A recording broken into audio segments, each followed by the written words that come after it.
Assalamualaikum students. Today we are going to talk about the medical nutrition therapy for diabetes.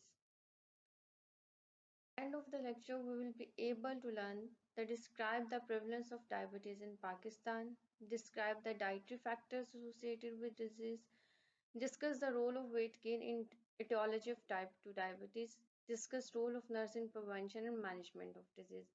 हम इस chapter में देखेंगे कि why we are talking about the diabetes diet, क्या कौन कौन से डाइटरी फैक्टर्स हैं जो इस डिजीज को कंट्रोल करने में इसको बढ़ाने के लिए में हेल्पफुल होते हैं।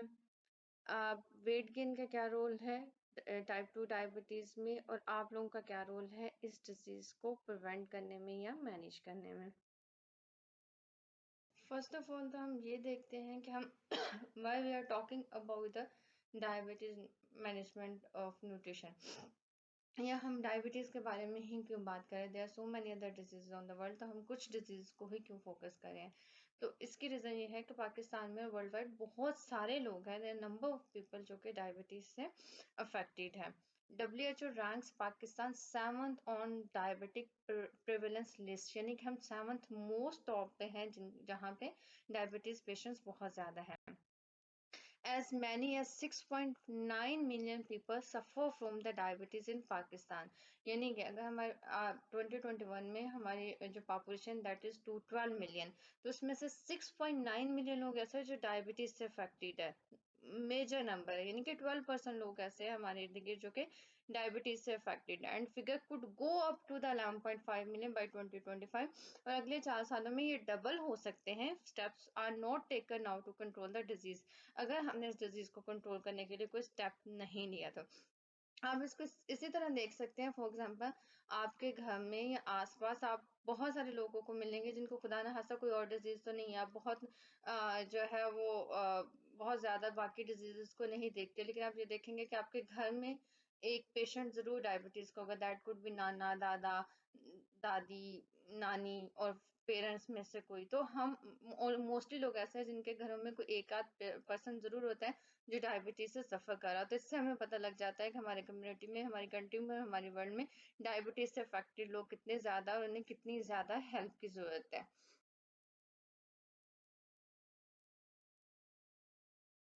डायबिटीज है क्या, वैसे तो आप लोगों को थोड़ा सा आइडिया है, थोड़ा कॉन्सेप्ट ब्रशअप कर लेते हैं। तो हमारी बॉडी में जितनी भी एनर्जी है वो हमें ग्लूकोज से प्रोवाइड होती है ताकि हम अपने डेली के लाइफ के काम कर सकें, हमारी बॉडी अपने आप को मेंटेन कर सके।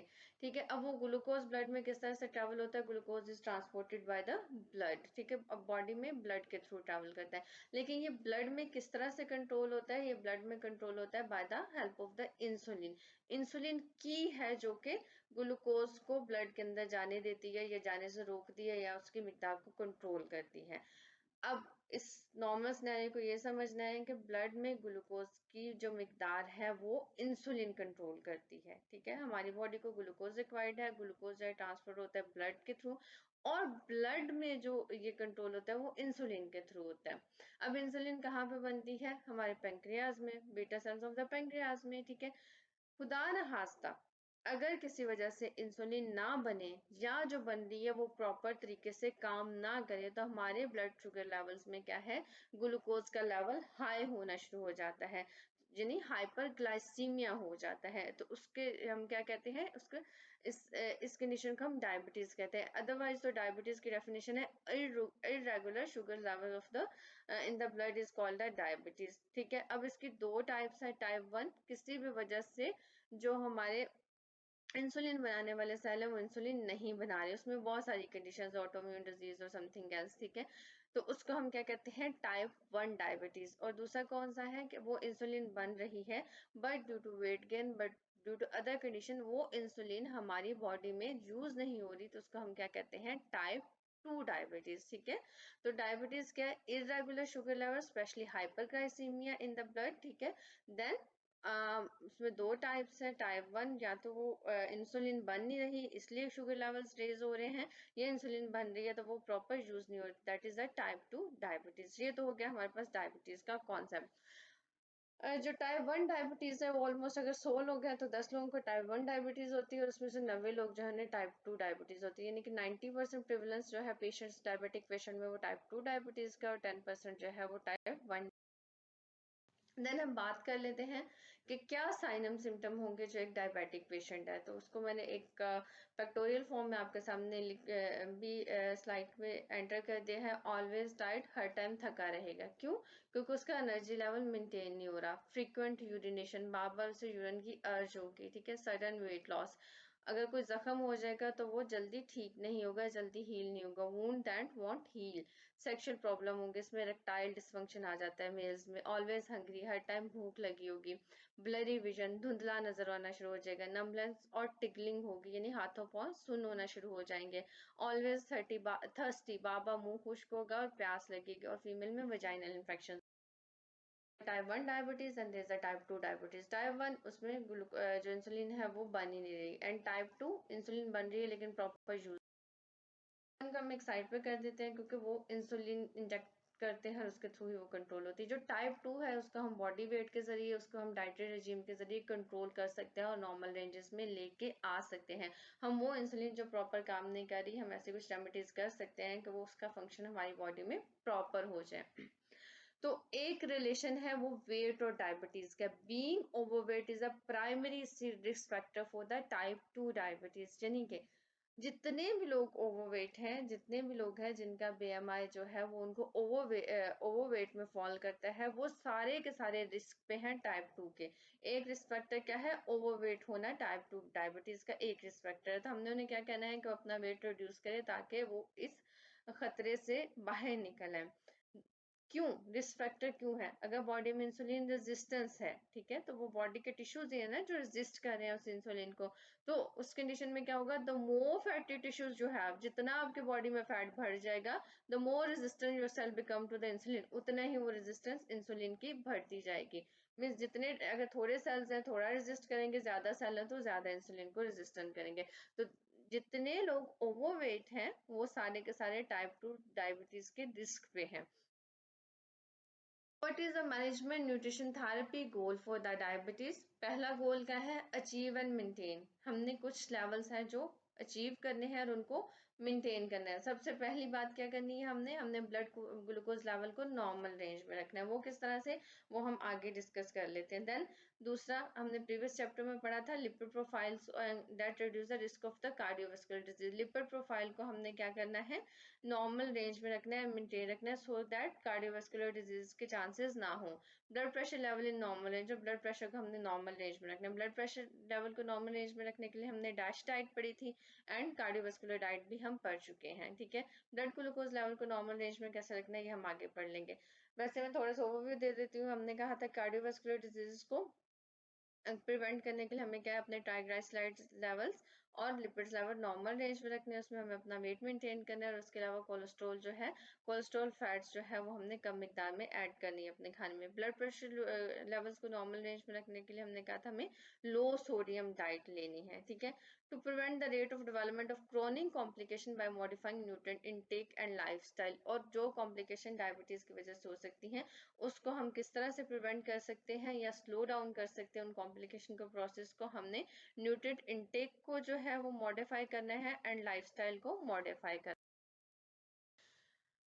और वो उन मॉडिफिकेशन का हमने किस तरह से करना है? To address individual nutrition needs taking into concentration personal and cultural preferences and willingness to the change. सबसे पहले हमने क्या करना है? बिहेवियर चेंज करना है। हमने पहले तो पेशेंट को इस पॉइंट पे लेके आना है कि विलिंग हो कि हाँ मुझे इससे खतरा है, ये वेट गेन मेरे लिए नुकसानदेह है, ये मेरे लिए कॉम्प्लिकेशन पैदा कर सकता है, इसकी वजह से मेरी विजन ब्लड हो सकती है, इसकी वजह से मुझे मेरा जो है वो नेफ्रोपैथी यानी कि मेरी किडनीज खराब हो सकती हैं, इसकी वजह से लॉन्ग टर्म में मेरी क्वालिटी ऑफ लाइफ बहुत डिस्टर्ब हो जाएगी। तो उसके लिए क्या है कि मैंने चेंज करना है, मैंने अपना वेट रिड्यूस करना है, मैंने अपने लेवल्स को मेंटेन करना है। तो सबसे पहले क्या है? विलिंगनेस टू चेंज लेके आनी है। फिर जो विलिंगनेस टू चेंज जब वो कहेगा कि हाँ मुझे चेंज करना है, तो फिर आपने उसे डाइट प्लान्स देने हैं, आपने उसकी life modification lifestyle modification pattern बताना है, और वो पैटर्न बताना है जो उसके लिए आसानी हो, जो फिजिबल हो, जिस पे वो इजीली अमल कर सके, और उसकी कल्चरल एंड पर्सनल प्रेफरेंसेस को माइंड में रख के आपने प्लान बनाना है by the consent of the client. to maintain the pleasure of eating by only limiting food choices when indicated by scientific evidence। और वो खानी चीजें मना करनी है जिसका साइंटिफिक एविडेंट आपके पास है और आपने पेशेंट को देना है, सो दैट वो चीजों को कंप्रोमाइज नहीं करे बल्कि चीजों को अंडरस्टैंड करे। जब हम किसी चीज को अंडरस्टैंड कर लेते हैं तो उससे क्या है, हम उससे अच्छे से फॉलो कर सकते हैं। फॉर एग्जाम्पल, आप किसी पेशेंट को कहते हो कि आपने रिफाइंड कार्बोहाइड्रेट नहीं लेने, ठीक है, तो उसे बताना है कि रिफाइंड कार्बोहाइड्रेट कौन से है, ये वाइट शुगर आपने नहीं लेनी, लेकिन इसकी जगह पे अगर आपका बहुत मीठा खाने को दिल कर रहा है तो आप क्या है, सुकराल ले सकते हो, ठीक है। आप इसकी जगह पे ब्राउन शुगर थोड़ी सी ऐड कर सकते हो, आप हनी ऐड कर सकते हो, ठीक है। आपने सब्सिट्यूट भी बताने हैं और उसका साइंटिफिक एविडेंट भी बताना है कि आप अगर कोई चीज मना कर रहे हो तो वो क्यों मना कर रहे हो। ये वो साइंटिफिक एविडेंट क्या है वो मैं आगे आपके साथ डिस्कस कर। What is the treatment of diabetes, there is no standard treatment. अभी तक कोई स्टैंडर्ड ट्रीटमेंट नहीं है डायबिटीज का, ट्रीटमेंट नहीं है, there is the controlling therapies, ठीक है। जैसे टाइप 1 के लिए हम क्या करते हैं, पेशेंट को इंसुलिन इंजेक्ट करते हैं, स्लाइडिंग स्केल पे डाल देते हैं। टाइप 2 में हम क्या करते हैं, डाइट कंट्रोल करते हैं और उसके साथ ओरल मेडिकेशन देते हैं, मेटफॉर्मिन देते हैं ताकि वो जो है वो इंसुलिन को प्रॉपर वर्क करने में हेल्प करे, ठीक है। डाइट प्ले सबसे पहले तो क्या है कि कुछ स्टैंडर्ड ट्रीटमेंट नहीं है, कुछ जो है वो कंट्रोलिंग रेमेडीज है, मेडिकेशन है, वो हम पेशेंट को देते हैं। इसके अलावा diet plays a major role. Carbohydrate a component of food that causes increase in blood sugar. हमने कहा डाइट बहुत मेजर रोल प्ले करती है ब्लड ग्लूकोज लेवल को इंक्रीज करने में, और वो कौन सा डाइट का फैक्टर है, कौन सा न्यूट्रिएंट है जो ब्लड ग्लूकोज लेवल को जो है वो इंक्रीज करता है, दैट इज कार्ब्स या कार्बोहाइड्रेट, ठीक है। अब ये इंपॉर्टेंट कंपोनेंट भी है फूड का, रोल करना है। तो what are the dietary management, ऐसे ही है जैसे हम जनरल पॉपुलेशन को देते हैं, यानी कि 30% जो है वो फैट से हासिल करनी है, ठीक है।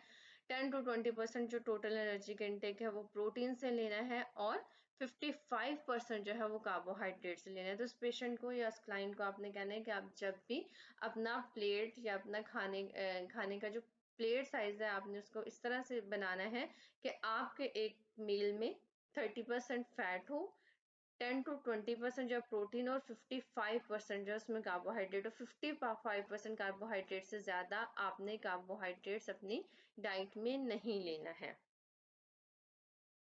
देन हम उन्हें फिर बताते हैं कि वो जो कार्बोहाइड्रेट अपनी डाइट में आपने लेने हैं वो आपने किस तरह से चूज करने हैं कि कौन सा कार्ब आप ले सकते हैं और कौन सा कार्ब है जो आप नहीं ले सकते, ठीक है। तो हमने अपने पेशेंट को बताना है कि आपने जो कार्बोहाइड्रेट चूज करना है, वो जो कार्बोहाइड्रेट जो आपने 50 to 60% लेना है वो भी आपने किस तरह से लेना है, उसको अकॉर्डिंग टू ग्लाइसेमिक इंडेक्स लेना है। अब मैं आपको समझा देती हूँ कि what is a glycemic index. आप अपने क्लाइंट को आइडेंटिफाई कर लोगे कि इधर आपका क्लाइंट इस चीज को अंडरस्टैंड कर सकता है, ग्लाइसेमिक इंडेक्स को फॉलो कर सकते हो, तो आप उसको भी ये चीज जो है वो समझा सकते हो। बट इन केस अगर आपका क्लाइंट ऐसा है कि वो उस चीज को प्रॉपरली समझ नहीं सकता, आपकी बात को फॉलो नहीं कर सकता, तो आप क्या करते हो, इस ग्लाइसेमिक इंडेक्स को देखते हुए आप उसे एक पूरा प्लान बना के दे देते हो, उसका जो मील प्लान होता है पूरे दिन का, कि उसको वो आप बना के उसको दे देते हो। तो इन दो तरीकों से आप पेशेंट की हेल्प कर सकते हो। तो अपनी अंडरस्टैंडिंग के लिए मैं आपको बता सकती हूँ, glycemic index is a indicator of the impact of food on the response of the blood glucose. यानी कि ग्लाइसेमिक इंडेक्स है क्या, कि किसी भी खुराक का ब्लड ग्लूकोज लेवल में को राइज करने का जो इम्पैक्ट है या जो रेशो है, that is called a glycemic index. कि कोई भी फूड कितनी जल्दी ब्लड ग्लूकोज लेवल को ब्लड में रेज करती है, उसकी वो जो स्पीड है, that is called a glycemic index, ठीक है। Food with a low GI digested and absorbed more slowly than food with a high glycemic index. For example, मैं कुछ एग्जांपल्स आपको दे देती हूँ, ठीक है, ठीक है। मशरूम्स का ग्लाइसेमिक इंडेक्स होता है 8 to 10, ठीक है। जैसे कैबेज है, टमाटोस है, यानी कि सैलेड का क्या है, ग्लाइसेमिक इंडेक्स 8 to 10 है। देन अगर हम बात करते हैं आइसक्रीम की, तो उसका ग्लाइसेमिक इंडेक्स क्या है, 70 है, ठीक है। फॉर एग्जांपल हम बात करते हैं फ्रूट्स की, तो जो हमारे पास एप्पल्स हैं, पेयर्स हैं, उनका ग्लाइसेमिक इंडेक्स 50 है, 30 to 50 के बिटवीन होता है। बट बनाना का, मैंगो का ग्लाइसेमिक इंडेक्स 50 to 70 के बिटवीन होता है। 40 का विज़ावाइज ग्लाइसेमिक इंडेक्स 30 होता है। तो इस तरह आप उन्हें एक ग्लाइसेमिक इंडेक्स का चार्ट दे सकते हो, या इन चीज़ों को माइंड में रख के ग्लाइसेमिक इंडेक्स चार्ट खुद सामने रख के आप उसके लिए मील जो है वो प्लान कर सकते हो। तो आपने सिर्फ समझना है कि उससे वो वाली फूड अपने खाने में शामिल करनी है जिनका ग्लाइसेमिक इंडेक्स लो हो, ताकि उसकी blood sugar level abruptly raise नहीं। तो हमने कहा कि जो कार्बोहाइड्रेट है उसे 60% से ज़्यादा नहीं लेना, और जो 60% भी लेना है वो वाले कार्ब्स लेने हैं जिनका ग्लाइसेमिक इंडेक्स कम से कम हो।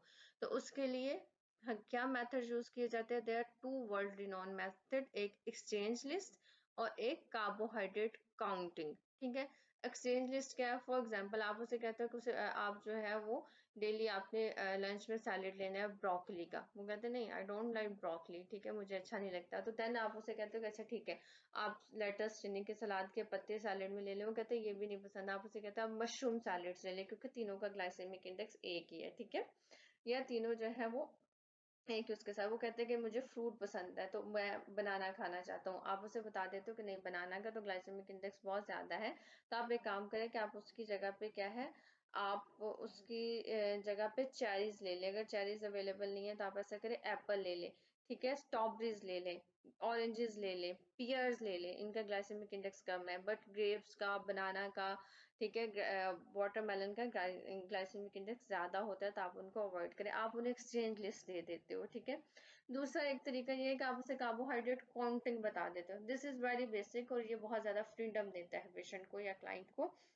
या आप उसे कहते हो कि आपके पर डे की रिक्वायरमेंट है बीइंग एडल्ट 2500 किलो कैलोरीज, इसमें से आपने 50% क्या करना है, आपने 50% जो है वो कार्बोहाइड्रेट लेना है, आपने 50% से ज्यादा भी नहीं जाना। तो 2500 किलो कैलोरीज का 50% क्या होगा? 1250 किलो कैलोरीज, ऑलमोस्ट 12, हाँ, 1250 किलो कैलोरीज। आप उसे कहते हो जी आपने 1250 किलो कैलोरीज का कार्बोहाइड्रेट पूरे दिन में कंज्यूम करना है। अब वो आप पे डिपेंड करता है कि आप पूरा एक बर्गर खाते हो और आप पूरे का पूरा जो है 1250 कार्बोहाइड्रेट एक ही टाइम में खा लेते हो, या आप उसको पोर्शंस में, क्या आप कहते हो कि अच्छा मेरे पास 1250 किलो कैलोरीज का कार्बोहाइड्रेट का है कि मैं पूरे दिन में ले सकता हूँ, तो मैं मॉर्निंग में 500 कार्बोहाइड्रेट लूंगा, मैं हाफ जो है वो चपाती ले लूंगा, देन मैं आफ्टरनून में हाफ चपाती ले लूंगा, देन मैं डिनर में हाफ चपाती। तो ये 3 दफा में करके मैं अपना जो है वो 1250 किलो कैलोरीज को मैनेज कर सकता हूँ। उसके साथ साथ आपने से ये कहना है कि आप जो भी कार्बोहाइड्रेट लो आप कहीं लिख लो, सो दैट आपको याद रहे कि आपका इतना कार्बोहाइड्रेट जो पर डे का आपके पास कोटा कह लें था, तो उसमें से आप इतना कंज्यूम कर सकते हो तो इतना है। तो इसमें यह है कि पेशेंट को थोड़ी सी फ्रीडम मिल जाती है। फॉर एग्जाम्पल उसका आज राइस खाने को दिल कर रहा है, लेकिन उसे पता है कि उसने पूरे दिन में सिर्फ 1250 किलो कैलोरीज जो है कार्ब लेने, तो वो पूरे दिन में ऐसा करेगा कि मॉर्निंग में सिर्फ फ्रूट्स ले लेगा कम कार्ब के साथ, जिसमें 15 to 20 ग्राम कार्ब होगा। ठीक है, और लंच में जो है पूरी प्लेट चावलों की खा लेगा, उसका दिल भी खुश हो जाएगा, रात को वो फिर सैलेड ही खा लेगा। जिससे क्या है कि उसका कार्बोहाइड्रेट कंट्रोल भी मेंटेन रहेगा, और वो क्या है अपनी मर्जी की खुराक भी खा सकता है। तो आप उसे बताते हो कि आपको पूरे दिन का इतना आप ले सकते हो, आप उसमें आपकी मर्जी की आप कोई भी खुराक खा लो। देन उसे ये भी बताना है कि आपने मॉनिटर करना है, आपने जो खाया आपने याद रखना है या कहीं लिख लेना है, सो दैट आपका कार्बोहाइड्रेट कंट्रोल मेंटेन रहे। आप वैरायटी ऐड कर सकते हो फ्रॉम डेली रूटीन में। एंड अगर आप ग्लाइसेमिक इंडेक्स के अकॉर्डिंगली अपने कार्बोहाइड्रेट को मेंटेन करोगे, तो देन आप क्या है, आप एक मॉडिफाई चीज यूज कर सकते हो और उसके अकॉर्डिंगली अपनी लाइफ क्वालिटी को बेहतर कर सकते हो। और आपने पेशेंट को स्ट्रिक्टली बताना है कि आपने एक्सेस एनर्जी इनटेक से, ये नहीं कि आपने से कहा कि वो प्रोटीन और फैट ले सकते हैं, तो वो जो है वो अपनी सारी एनर्जी जो है वो प्रोटीन और फैट से पूरी कर लो, उसके बाद ऊपर से क्या है एक्स्ट्रा जो है वो कार्बोहाइड्रेट भी लेना। आपने उसे बताना है कि अगर आपकी रिक्वायरमेंट पूरे दिन की 2500 किलो कैलोरीज है, या जो भी उसकी according to weight and age requirement बन रही है, आपने वही लेना है, इससे ज्यादा नहीं लेना, अदरवाइज आपका वेट गेन होगा, आपको इंसुलिन रेजिस्टेंस बनेगी और आपके ब्लड शुगर लेवल कंट्रोल नहीं होंगे और आपको कॉम्प्लिकेशंस हो। what is the special concentration in the dietary management? That is the weight management. Weight management basically के weight control, अगर वो malnourished है तो फिर उसे एटलीस्ट और डिजीजेस का रिस्क है, लेकिन डायबिटीज का रिस्क बहुत कम है, स्पेशली टाइप 2 डायबिटीज का। बट अगर वो ओवरवेट है तो वो रिस्क पे है, या उसके शुगर लेवल मजीद बढ़ेंगे अगर ऑलरेडी डायबिटिक है। तो सबसे इंपॉर्टेंट चीज क्या होती है कि या तो वेट को मेंटेन रखे, और अगर ओवरवेट है तो वेट लूज करे। Weight loss has been show to improve insulin resistance, encourage dietary changes, increase physical activity and the behavior modification. Weight loss medication may be considered and can help with additional 5 to 10% weight loss with lifestyle modification.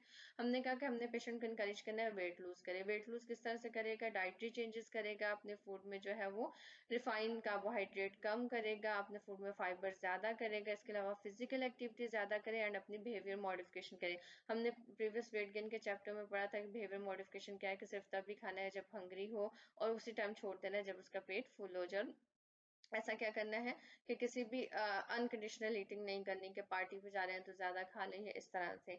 Wait अगर वो उसको बहुत rapidly weight loss की जरूरत है तो हम उन्हें by the help of physician हम उन्हें वेट लॉस की कोई मेडिकेशन भी प्रिस्क्राइब करा सकते हैं। देन इन केस वो नहीं कर रहा, उसका बिहेवियर चेंज नहीं है, या वो बहुत ज्यादा वो मोबिलिटी ओबीस में चला गया है और वो नहीं कर पा रहा अपने वेट को लूज, तो उससे क्या एडवाइस की जाती है? ब्रियाटिक सर्जरी। ब्रियाटिक सर्जरी क्या है? वेट लूज सर्जरी, जिसमें स्टमक के हाफ पोर्शन को कट करके बॉडी से निकाल दिया जाता है। सो स्टमक का जो साइज है वो हाफ हो जाता है, तो उसके अंदर इतनी कैपेसिटी नहीं होती कि ज्यादा फूड को रिटेन करे, तो अर्ली सेटिटी होती है और पेशेंट या क्लाइंट कम खाता है और उसका काफी वेट लूज हो जाता है। लेकिन सबसे पहले हम उसे बिहेवियर चेंजेस की तरफ जो है वो करवाएंगे, बिहेवियर चेंजेस का ऑप्शन देंगे, then medication with the prescription of the physician, and then bariatric. कौन कौन से ट्रीटमेंट रिजीम है जो कि हम टाइप 2 डायबिटीज को कंट्रोल करने के लिए कर सकते हैं? डाइट अलोन, यानी स्ट्रिक्ट डाइट पैटर्न्स फॉलो करें।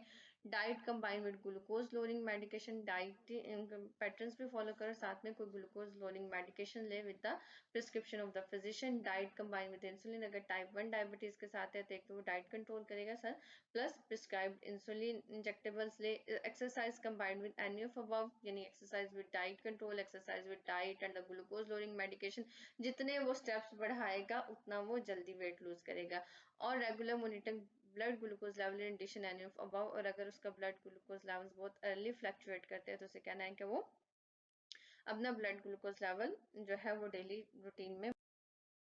मील प्लानिंग स्ट्रेटजीज क्या है? एक तो पेशेंट को आपने बताना है कि आपने, क्योंकि आप साथ में ग्लूकोज लोअरिंग मेडिकेशन ले रहे हैं, इंसुलिन ले रहे हैं, तो आपने टाइमिंग ऑफ मील्स को स्ट्रिक्टली फॉलो करना है, हेल्दी चॉइसेस लेनी है, वैरायटी इंक्लूड करनी है, और हाई न्यूट्रिएंट रिच फूड और हाई फाइबर फूड डाइट लेनी है।